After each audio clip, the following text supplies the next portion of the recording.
Now, if you're looking for an eco-friendly way to have an outdoor meal this summer, Linda Huang has an idea for you. She's here with tons of tips on how to gather outdoors, whether it's in the backyard with family or a safe, socially distanced gathering with friends. And Linda, the hope is that this summer we can start to gather outside again, but still while following public health guidelines, of course. So I hear you have some excellent tips on how to do that. Yeah, and the best part is that it's eco-friendly, or trying to be as eco-friendly as we can be. So I want to start off with our mains, our meats. You can see here that I'm grilling on this weird cardboard box bamboo stick thing, Tracy. This is so cool. What a great invention. It is a eco-friendly, biodegradable, one-time grill that you can get it ready, get it hot in about 5 minutes, and then it gives you an hour of cooking time. And you don't think, you don't think that it's going to cook the meat properly, but it will. I'll show you in a few minutes. I went to my local butcher, picked up some bison flank, picked up some Wagyu hot dogs, picked up some jalapeno and cheddar smokies. That's from the butchery here in Edmonton. But you can go to any local butcher and ask for whatever meats for your picnic or beach party or whatever that might be. You throw it on. It's really cool. These lava stones heat up in about 5 minutes, and then we're going to give it 2 to 3 minutes per side for the flank. Really, the pre-cooked hot dogs and the Wagyu is done, so we just want to get it a little crispy. But we'll flip it in a moment, and then I'll show you just how easy it is to grill on this very eco-friendly, biodegradable, one-time use grill. That is the coolest thing. I can't even believe that's properly like grilling meat. It looks like, something we can make at home, but that's very cool. So while you're grilling your main, I hear you have some appetizer suggestions for us.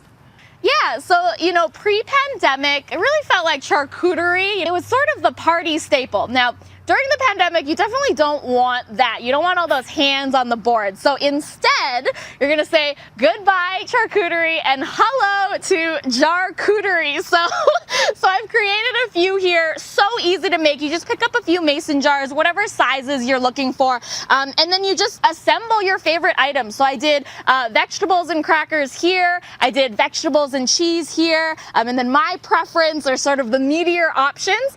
So I picked up these from my local market, Muley's here in Edmonton. Again, you can go to your own local butcher to get suggestions. And then you like to have things that kind of pop out of the jar because it's fun. It looks cute.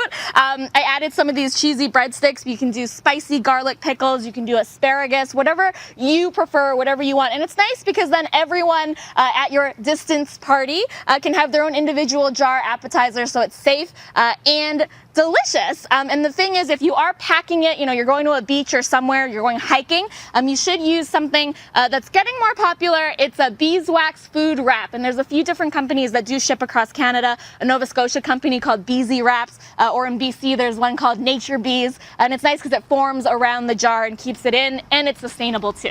Oh yeah, the beeswax wrapper is a great plan when you want to overfill your jars to the point where the lid doesn't fit, because I know that's pretty tempting.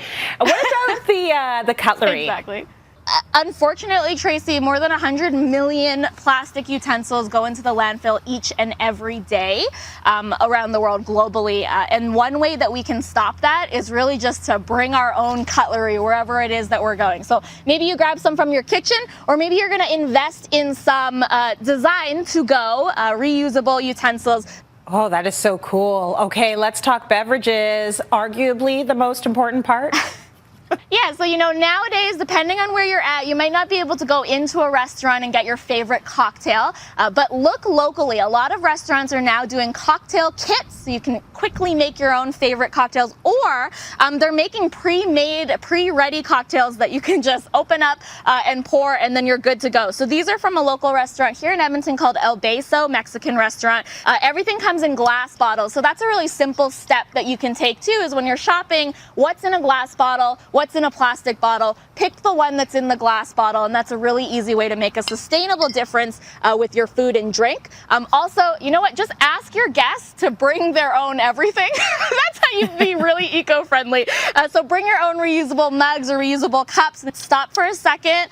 Flip over our hot dog. It's getting there. It's getting there. There's a little bit of a grill line there. This one, I think, this one you can definitely see. So it is cooking. And like you said, it's weird because it doesn't look like it's going to cook the meat, but it is. Oh, there you go. Look at that bison flank. Amazing. That's so great. But yeah, so we're gonna let that keep cooking for a little bit longer, and we're gonna go to these mason jar desserts.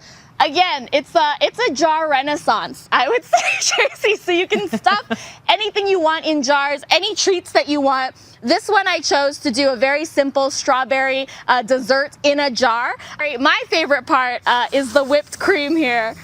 And we're good. And that's all you really need for your mason jar dessert. Oh my gosh. Yeah, you've got it all. Now I hear sustainability also goes beyond just food. So tell us a little more, Linda. It does. So as you can see here, I'm sitting on a blanket that is from BC-based Tofino Towel Company. This blanket can be for inside when you're reading a book. It can take you to the beach. It can, curl up for this picnic here.